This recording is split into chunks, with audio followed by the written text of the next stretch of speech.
Kilat News Updates. Ako po si Cesar Soriano para hatid ang mga nangunang balita sa buong kapuluan ngayon.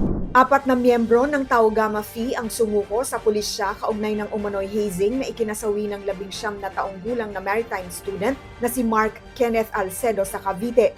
Kinumpirma ni Interior Secretary John Vic Remulla na voluntaryong nagtungo sa iba't ibang police stations ang mga suspect noong linggo March 8. Kinilala ang mga sumuko na sina John Lee Tuliao, 22, Archie Rosil, 21, Kenneth Ompod, 18 at John Ray Torrecampo, 19. Kasunod dito ng pagsuko ng driver ng sasakyan na naghatid sa ospital sa biktima. Una nang nanawagan ng Tau Gamma Phi National Council sa press conference na pinangunahan ng DILG noong isang linggo sa mga miyembrong sangkot na kusang sumuko at makipagtulungan sa investigasyon at iginiit na mahalaga ang pananagutan at pagrespeto sa batas.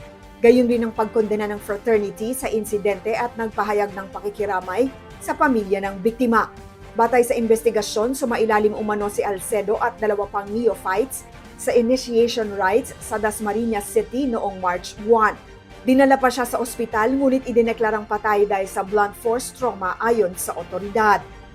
Humiling ng paglilinaw ang prosekusyon ng International Criminal Court o ICC kaugnay sa mga miyembro ng defense team ni dating Pangulong Rodrigo Duterte, partikular ang mga Pilipinong abogadong nabanggit sa Confirmation of Charges hearing. Sa isang dokumentong inilalabas sa publiko nitong linggo, hiniling ni ICC Deputy Prosecutor Mame Mandiaye Nyang sa Pretrial Chamber 1 na kumpirmahin kung kabilang nga sa defense team ni Duterte sina Salvador Medialdea, Salvador Panelo, Martin Delgra, Silvestre Bello, Alfredo Lim Jr. at Cesar Dulay.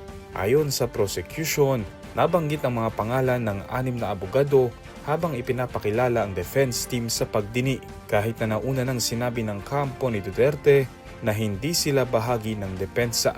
Dahil dito sinabi ni Nyang na nagkaroon ng impresyon na kabilang ang mga ito sa legal team ni Duterte sa ICC. Hinihiling ngayon ng prosecution sa korte na obligahin ang depensa na kumpirmahin kung ang 6 na abogado ay hindi miyembro ng defense team at wala ring access sa anumang confidential o hindi pampublikong dokumento at impormasyon kaugnay ng kaso. Arestado ng mga operatiba ng Davao City Police Office o DCPO ang suspect na kinilalang si alias Kevin, residente ng Purok 6, Barangay Tungkayan, Turil, matapos ang hot pursuit operation kaugnay ng panaksak sa Purok 4, Barangay Tagluno, Turil, Davao City noong Marso 5, 2026.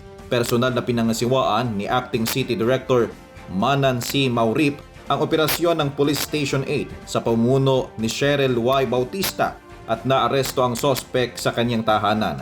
Ayon sa pulisya kapwa, miyembro ng tribong Tagabawa ang sospek at ang biktima kaya tiniyak na igagalang ang kanilang tradisyon habang ipinatutupad ang batas. Naharap ang sospek sa kasong frustrated murder. Ako po si Cesar Soriano, kasama nyo sa bawat pagputok ng balita.